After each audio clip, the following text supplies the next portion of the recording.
Suki here. I am back with the community year in review tag that Jessie Marie does stuff put together. She explains in her video that she didn't come up with this tag. What she did was she pulled people, Facebook and etc. And a lot of people submitted like different questions. And so what she did was she compiled them and then broke them out into different categories, kind of to make it easier to go through. So if I look down, it's because I'm looking at her questions. Alright. Favorites and least favorites. My favorite work in progress, well, I only have 2 of them right now.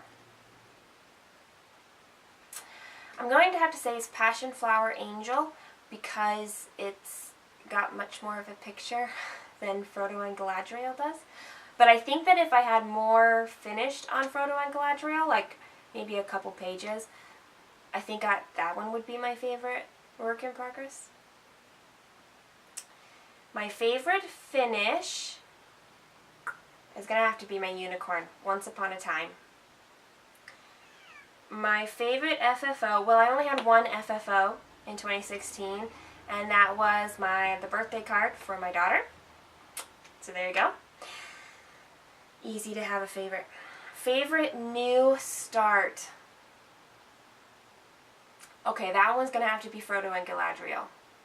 That was probably my favorite new start. Favorite tool. Oh, you know, these are favorites and least favorites, and I totally forgot. Okay. That's okay, I don't really have any least favorites of those in the beginning. My favorite tool, Q snaps. Those were new to me. I don't have a least favorite tool. I haven't tried a tool that I haven't liked yet. Favorite technique. Okay, so I really like parking. Actually, gridding. I don't know why, but I have never in my life thought about transferring those grid lines onto the fabric. Like, my mind was blown. Seriously, mind blown. So, gridding kind of changed my world. I do some sort of grid on most everything. I don't always grid not every 10 by 10. Sometimes I just grid like the top line or the side line. But gridding changed my mind. I mean, stitching. It changed my stitching, blew my mind. Least favorite material? I'd have to say I really like the Lugana. Of course, I've only stitched on Aida or Lugana, so I guess Lugana would be my favorite and Aida my least favorite. Favorite pattern release of 2016. I don't actually know what was released in what years. Sometimes I feel like I'm too new to the scene to really be able to comment on that. So I can't really say. Okay, how many? How many whips at the start of the year? 1. How many whips at the end of the year? 2. How many starts during the year? 1, 2, 3, 4. And finishes during the year? 3. How many FFOs? 1. And I don't have any UFOs, temporary or permanent. Everything is just on a rotation. If I start on stitching something, I'm fairly certain I'm going to go all the way through. I'm just going to be stubborn like that. I'm going to be fairly certain before I start that I need to finish. But I also haven't experimented too much. Obviously, I don't have that many starts. I don't have that many finishes yet. I expect this year to be different simply because it's a full year of stitching all the time rather than just like the last 2 months of the year. How many full coverage pages complete? 0. First and last start. My first start of the year would have been Once Upon a Time. the unicorn. The last start of the year was my daughter's birthday card. I probably shouldn't even count that in these because it's not a cross stitch, but I definitely count it in an FFO. I guess my last start would have been Passion Flower Angel. Yeah, Passion Flower Angel. My first finish of the year was Girl with Cosmos, and my last finish was Once Upon a Time, the unicorn. Regrets. Okay, do I have a regret purchase? Nope. A regret starting? Nope. A regret stopping? Nope. A regret not participating? Okay, that's just called FOMO, and I figure there's always time to start or participate.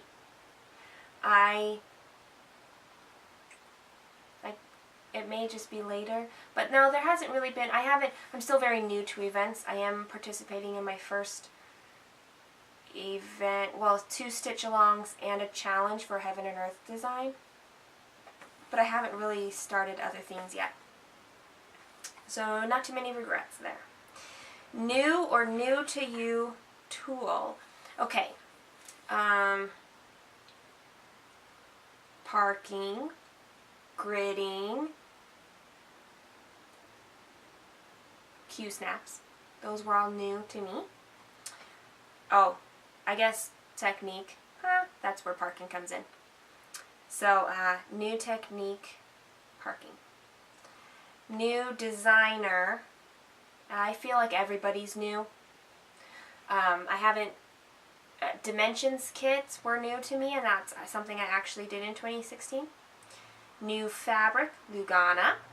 New thread. Nope. I hope to get into more of that in 2017, but really it's just DMC or whatever comes in kits is what I did. A new vendor or shop, 123 Stitch, Heaven and Earth Designs, and the 2 places I got my stitch-alongs from, Ship's Manor and Lakeside Needlecraft. Those were new to me. New terminology. Okay, everything's new. So, I didn't know... Well, okay, whips were new. I've seen them in other places before. Flosstube was a new term. Some other of the lingo, like 2x1 or 1x1. Like, I had to kind of learn what those meant. So I do feel like most of the terminology was new to me. New to me Flosstube channels. Well, I binge watched Carolyn Mazzio's, and I've watched a lot of Mrs. Milky Bar Kid. I came across those 2 specifically when I was researching Heaven and Earth designs, and I wanted some information like on how people worked on them. So I came across those because of their Mrs. Milky Bar Kid has a very long video. It's like an hour long on Heaven and Earth design. That was super helpful to me to watch. But everybody is new to me. And there's so many of them that I know I'm going to have to kind of pick and choose who I watch, or I'm just going to be like randomly hitting people's videos, and I think I'd like to get to know people a little bit better. So I like to I tend to like find somebody's channel and then watch like everything possible, and then I'm like, hey, I'm your best friend, you have no idea who I am. Yeah, that's kind of how I tend to work. So I'm trying to balance that with like leaving comments in people's videos and help, saying, hi, I loved your video, I loved watching it. Because I do love watching the videos. There's not enough hours in the day to watch all of them. So sad. Alright, a mix of questions. What did you learn this year? I talked about this. And And I think that these ones are talking specifically about stitching. So what did I learn this year? That gridding is mind-blowing to me. I don't know. And I know that there are people who don't grid. And like I said, I don't grid all the time. But I don't know, it was something so obvious, and yet I missed it for so long. What did you teach someone this year? Because I picked up stitching a lot more, my daughter was interested in stitching. However, I do homeschool my daughter, so I taught her lots of things this last year. But she's gotten into the crafts a lot, and she loves it. So yeah, she's got her own cross-stitching stuff, hers, that she's working on. Did you become real-life friends with any stitchers you only knew via social media previously? Nope. I'm still making friends in the stitching community. I'm very new. I mean, I feel like I've only been in the community for maybe 2 months. Like November. It really hasn't been very long at all. Are you happy with what you accomplished this year? I am. I am really happy that I got back into stitching. I'm happy that I've realized it is my first love. It's from when I was very young, and I got sidetracked with other things. I like that I can do it every day. I like that it's easy to pack and take. Well, most projects are easy to pack and take somewhere. And I had 3 finishes, even though I didn't really focus on stitching and had stitching every day until November. What were your goals for 2016, and how do they measure up to what you accomplished? I didn't have goals for 2016 because I didn't stitch full time. I hadn't set any goals stitch-wise. How has your stitching style or organization changed during the year? Okay. Well, I stitch a lot more. Organization-wise, everything's new, so I've had to discover what's going to work and what doesn't work. And what works for one project doesn't always work for different projects. Are there any changes or improvements you'd like to make? I kind of dream about having a stand that I can set my Q-snaps on. Because right now how I stitch is I stick my knee up. So like my knee is like right here. And then I prop my Q-snap on my leg. And then I can stitch double-handed. I really like that. Which is also new to me. Two-handed stitching, also new. Anyway, so I dream kind of about having this stand, but we have a small space and it would be, I stitch on our couch and the stand would end up in the middle of the living room floor. Like, I don't know, that it doesn't work space-wise right now. It doesn't work all too well. Did you fall victim to FOMO? Were there any projects that you would pass on starting if you were given that? Okay, no, everything I started I was happy to start. And I didn't really, I think this year will be the year that some of these questions might, I might relate to a little bit better. Did you participate in any stitch-alongs? Nope. What did you learn about yourself through your stitching this year? I learned I'm a little more ADD than I'd like to admit.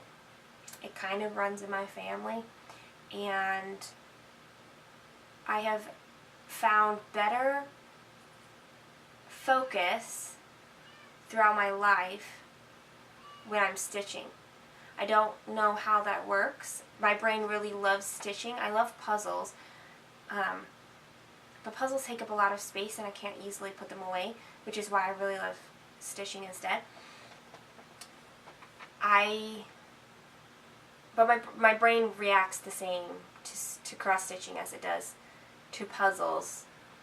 But I've noticed that when I go to work or if I'm homeschooling or cleaning, I have a greater focus during that time. So I don't know what it is about stitching that helps me with that, but it is definitely a benefit. What was your favorite event that you participated in this year?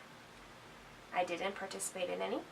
Were there any 2016 stitching fads that you didn't jump on the bandwagon for but you're still considering? I'm not really sure what the stitching fads were.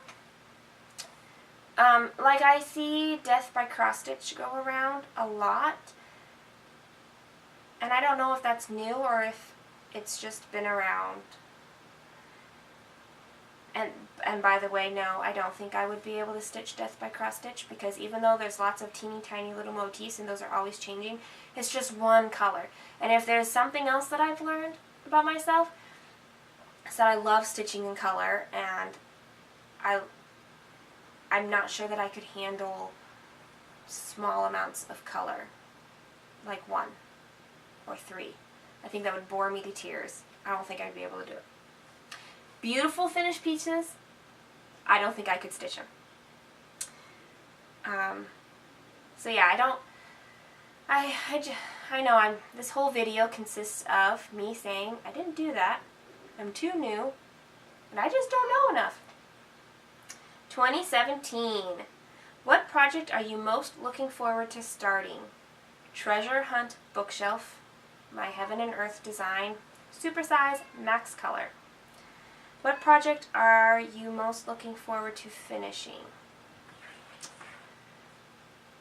Well, if you're talking about my current whips, I'm really looking forward to finishing Passion Flower Angel. I know that'll probably be finished up in January, maybe February, but that's for a friend, and I'm really excited to get that to her, and she's just gonna love it. I know that yeah.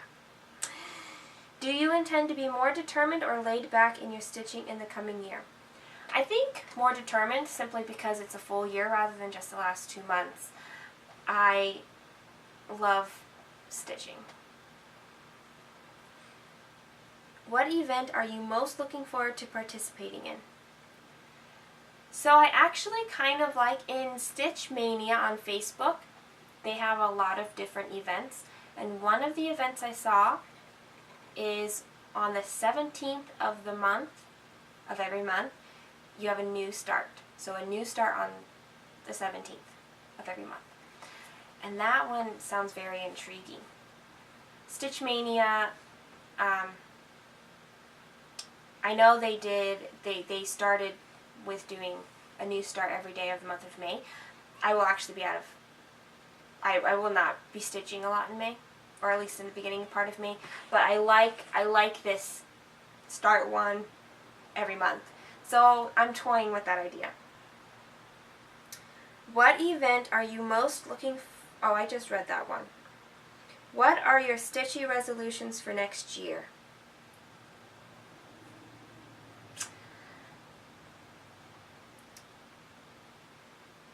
Okay. I really want to work on the Lavender and Lace Celtic Ladies. I really want to. I don't know when, and I don't know when I would start them. I don't have patterns or anything, and I already know that I want to change the colors for some of them. And I wasn't able to find a conversion I loved for some of them. So, and I don't have much experience with this, so it's super new. And so I really want to do that this year. I don't want to have too many new starts. I know I just talked about having a new start every month, which is, but the reason I'm only toying with that idea is because I really want to, I want to feel like I'm always moving forward on projects. I know my Heaven and Earth designs will take a long time, and the more other projects I have, the less time I can spend on those ones. However, I know that I'm going to want something else to happen so that I can finish something while I'm working on these multi-year projects. Are there any new materials, stitches, techniques you'd like to try in the new year? Yes! I do want to try out more materials. I want to try out different threads. I want to try different patterns. Like, I want to explore. I think that's what I'm feeling this year with trying new starts and things, is I want to explore. I want to do these different things because I feel like I haven't done them. So that's my plan.